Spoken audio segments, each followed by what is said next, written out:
barattoota kolleejjii daddaa keessa jiru sosochii uumuudhaan carraa kanatti akka fayyadamaniif hojii guddaan akka naannoo keenyaatti hojjetamaa tureera. Nutis guyyaa irraa carraa kana warra fayyadaman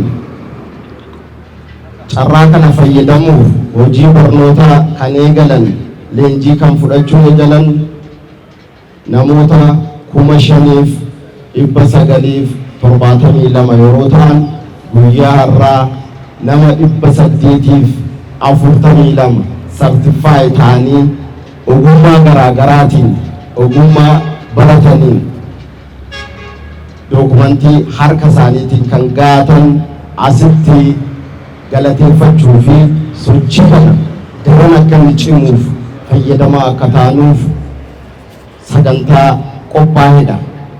Kana keessatti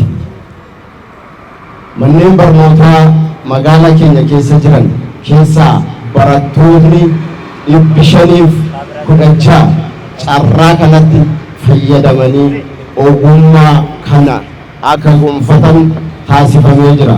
Kanaaf irra deebi'ee barattoonni keenya baga gammaddan baga kanaan isin ga'e jechuun barbaada.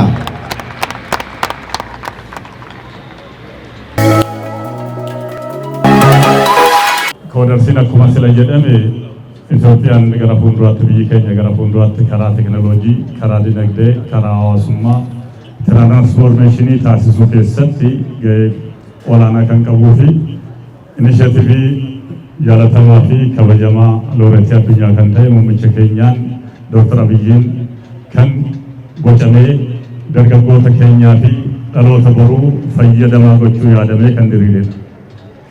Dhimma kana keessatti kan ilaaluu dandeenyu akka mootummaa naannoo Oromiyaas mootummaan naannoo Oromiyaa wantoota istiraatiijik ta'an waan sadii bocee diriirseetu Oromiyaa ceesisuudhaaf kan hojjetaa jirudha. Achi keessaa inni tokko barnootaa fi teknooloojii babal'isu.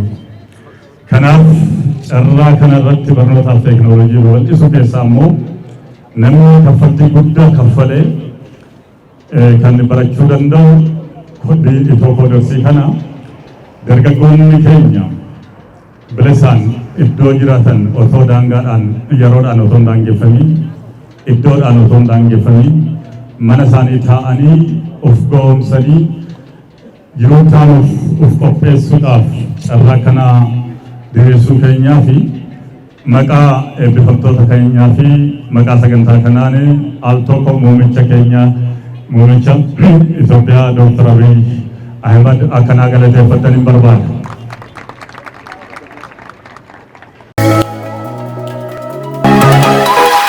Itiyoo-Koodarsiin akkuma biyyaatti gara muummee ministeera keenyaa obbo Dr. Abiy Ahmediitiin sagantaa qophaa'edha.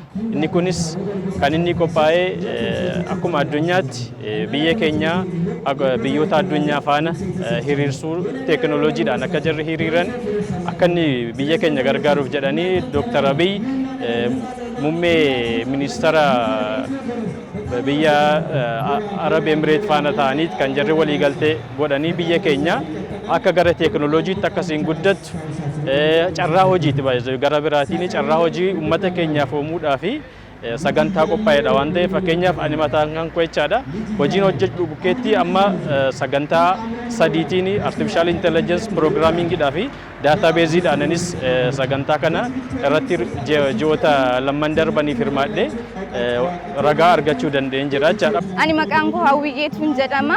Kan hin dhufe mana barumsaa sadarkaa lammaffaa Abbaa Bunnaarraati. Ani Itiyoo-Koodarsii kan hin baradhe artificial intelligence irraadha. Waan baay'ee irraa argadheera. Gara fuulduraattis kalaqama rakkoo itti daddabareen waan haaraa uumuuf nan yaala. Lammiilee biyyaa fi wanti kun haala salphaa ta'een waanuma naannoo keenya keessatti argamnu waanuma harka keenya irra jiru waan fayyadamnuu fi baay'ee salphaadha. Silkii mataa keenyaatiin akkasumas daataas baay'ee waan hin fayyadamnee fi wanta salphaa ta'ee waan nu dhufeef baay'ee gaariidha. Nuuf wanta baay'ee sirraa arganneerra.